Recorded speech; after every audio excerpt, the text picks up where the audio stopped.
Hey guys, Joe here, third time starting this video, because for some reason I sounded like an old German man saying good morning. Guten Morgen! How you guys doing? Joe here for the Jiminy Show, and in today's video we're taking a look at, yes, one of my favorite platforms in the world. However, before we get into that, thanks for checking out the video. Don't forget to subscribe, do all that good stuff. Help the channel grow, over 6,600 subs now, which is super duper awesome, which will lead us to being able to look at stuff like the shorts I did or the one take I did with the Lincoln Navigator. Stuff like that is all thanks to you guys. All you guys that are watching, subscribing, sharing, all that stuff takes like 2 seconds of your time, and when all is said and done, you help the channel grow. Today is no different. Today we are taking a look at a Remington. Now, those of you that are familiar with the show and me in general know that I'm not a huge fan of Remington pistols, especially when it comes to guns like the RP9 and the RP45. Those were just almost stopgap style pistols that came out just to fill a hole in their lineup, and they weren't very good. However, today is a little bit different because what we have here is the R1. This is the 1911 R1. It's basically a para-ordnance ripoff. Technically not, because Remington or Freedom Ordnance Group bought the rights to the para-ordnance guns and then killed para-ordnance because they figured out they could sell it under the Remington brand and charge hundreds more. And people wonder why Remington keeps going bankrupt. In fact, when you look inside the case, if you go back to my original para-ordnance stainless 45 video, you'll see that it has the exact same box, just colored green, for Remington. Now, this is not bagging on the gun, it's bagging on Remington and Freedom Group, so keep those two things separate. Inside this box, it does have a spare mag. I'm not sure if this came with the gun or not. This is a used piece from Liberty Arms, Harrisonburg, Virginia. Google them, all that good stuff. It does have your book and your tool for the bushing, which we're actually going to need for this gun. But I think we should go ahead and take a look at the meat and potatoes of today's video, and that is the Remington R1. Technically, this would be considered an R1 Enhanced. It's a 1911 chambered in 45 ACP. It is an 8+1 configuration. This does have some decent features. This is a normally $900 pistol. Again, about $200 more than it would have been if it was still a, I can't remember exactly what model I had, but a para-ordnance, which this basically looks identical to. Very smooth though, I'll give that to this gun. I don't know if the original owner did this or if this was this nice out of the box, but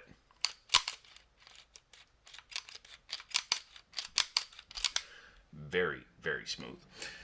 All black finish with a wood set of wood grips. I'd probably change that if it was me. A little bit of vertical striations here on the front strap. Normally I prefer a checkering or a horizontal. It gives you a better grip. However, it has something, so you could find a nice gunsmith who could probably put your horizontal cuts in there if you really wanted checkering like this back strap. Nice metal back strap. Again, not sure if it was changed by the previous owner or if this is the same one that the Para uses. Extended beaver tail, skeletonized hammer, skeletonized adjustable trigger. I like those. This one appears to be almost all the way out, which is fine by me. Single action only, which means when you do this, watch the hammer. That's it.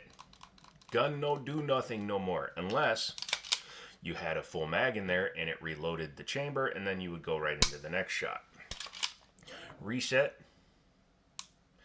Don't really hear it, don't really feel it, but once you get used to a 1911 trigger, you'll know that the wall is the wall on a 1911 trigger. There's no extra real play unless you have this adjusted all the way in. Goes right into the next shot. If it's more than 4 pounds, I'd be astounded. If it's more than 3 pounds, I'd be surprised.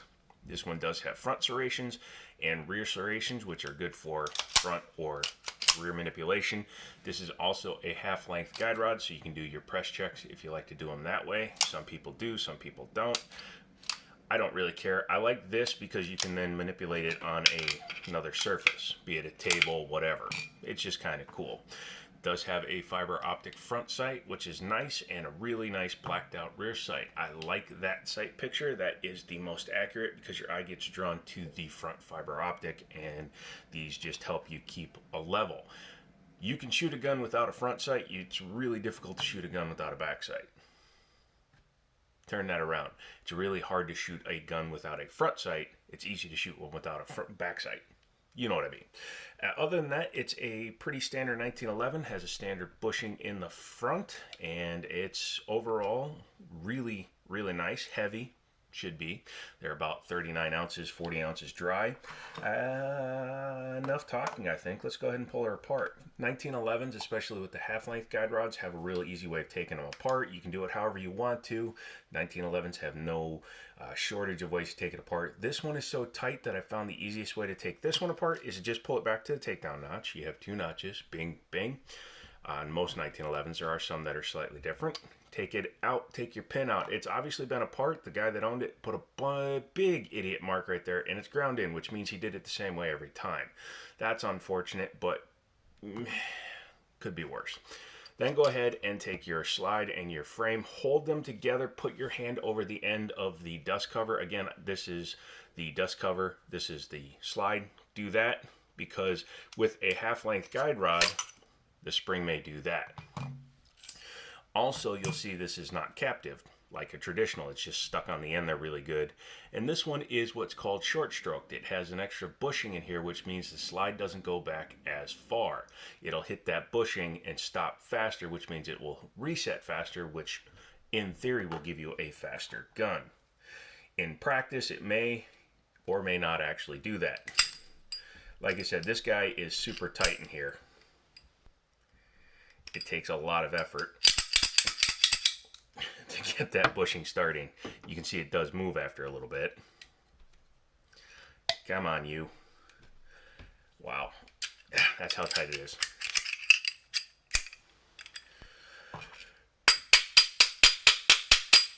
Yes, super duper tight. You know me. I love to fail on camera. It's more fun that way.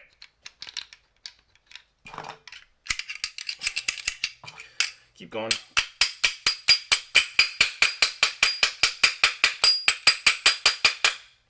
There we go, finally. Now that we got there, we can put the link down and just keep doing that. Like I said, super stiff gun. Yeesh. Bushing is very tight over the barrel, which is fine. It's a little bit of a flare there to help it, you know, you can see slides and then just kind of stops. I'll get that in a second. Standard bushing, or plunger, excuse me. And then we'll take a look inside. Now this one is a Series 80 style, which means it does have a drop safety. Some people say that's a good thing because it enhances the safety of the firearm. I say it actually damages the feel of the trigger a little bit because in a 1911, typically you have a yoke that just goes here, it goes around the magazine, and when you pull the trigger, it literally pushes one spring, which then drops the hammer. When you have a Series 80, it adds an extra step. When you pull the trigger, you can see that bar comes up. That's okay, it didn't go full slam. But when that comes up, it releases the firing pin, or it puts the drop safety in a position where when the hammer hits the firing pin, it allows it to go forward. It adds a few extra parts to the trigger mechanism, and it can change the feel a little bit. However, it is not detrimental to the firearm. Hang on one second. Sorry about that, I had to get the bushing. That is the disassembled, or at least field stripped 1911, and this is a pretty nice piece in terms of its fitment, its feel. The overall quality of the part seems to be there, and there's, again, the big reason being that Remington and Freedom Group ripped off the Para Ordnance to build this gun. Now, I'm not saying Para Ordnance built the best 1911s in the world.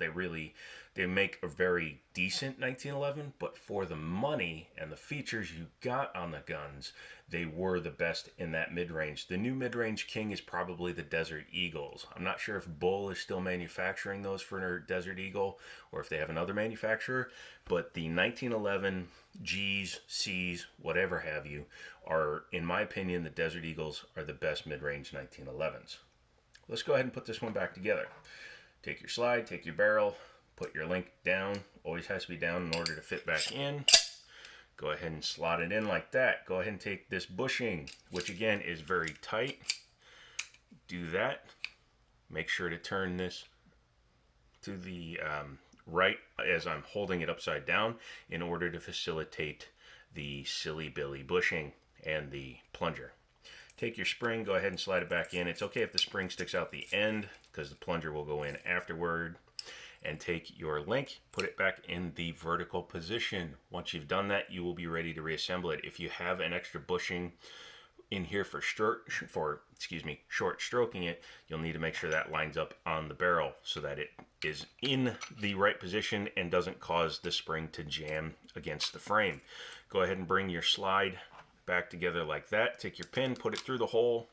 This is where most people make that idiot mark. They just swing it up. Nope, you got to lift the the slide lock, slide release most of the way out until you're just about at the out position. You see that? Sorry, I'm trying to do this while thinking of words. And apparently my grasp of the English language today is not flawless. That was a joke. I meant to say flawless. Go ahead and push your slide lock, slide release back in. At this point, I would engage the rear safety because that helps you put your bushing in. Be careful with these. You can take out an eye, you can take out a ceiling tile, you can take out a third world leader with this guy. A lot of people will just start it a little bit like that.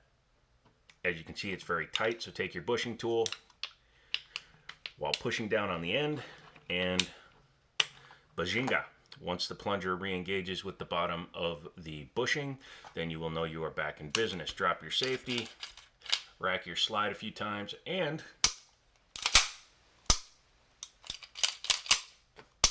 you're good to go. Obviously, there's no question about what I think of a 1911. I think they are the best platform in the world, and I will fight you about it, even though I've had tons of stuff from super small micro 22s up to, actually I've never had a 10 mil, but all the way up to the 45 is where I've stopped recently. If you'd like something like this, contact the store. Liberty Arms are down in Harrisonburg, Virginia. Very nice people. Again, I help out 1 or 2 days a month, but they will hook you up with your own gun. Now, Remington is still coming back from their latest bankruptcy, but 1911s are always available. So contact them, tell them I sent you. I'm waiting for my Rock Island STK to come back from Rock Island still, and I'm not going to be keeping it. I'm going to test it, make sure that the ejector, the extractor is fixed, and then I am going to just sell that pistol because, quite frankly, I don't trust it. 30 rounds in and it breaks. I know it could be just a manufacturing defect, but it was going to be my everyday carry. I'm going back to the 1911 platform. The double stack 1911s are still not available, so until then, I'm probably going to trade the STK for this guy. Plus, I have like 30 mags. I will have to get a mag well for this one. But yeah, I have like 30 mags for 1911s and tons of ammo. So, well, not tons of ammo. I have like 8 rounds, which is a ton of ammo in today's market. So that's it. That's Joe, the Jiminy Show, all that good stuff at 6 o'clock in the morning. And I'm trying not to ramble, but I'm babbling. So give me a thumbs up for that. Leave me a comment. Let me know what your favorite 1911 is. And as always, I'll chalk to you later.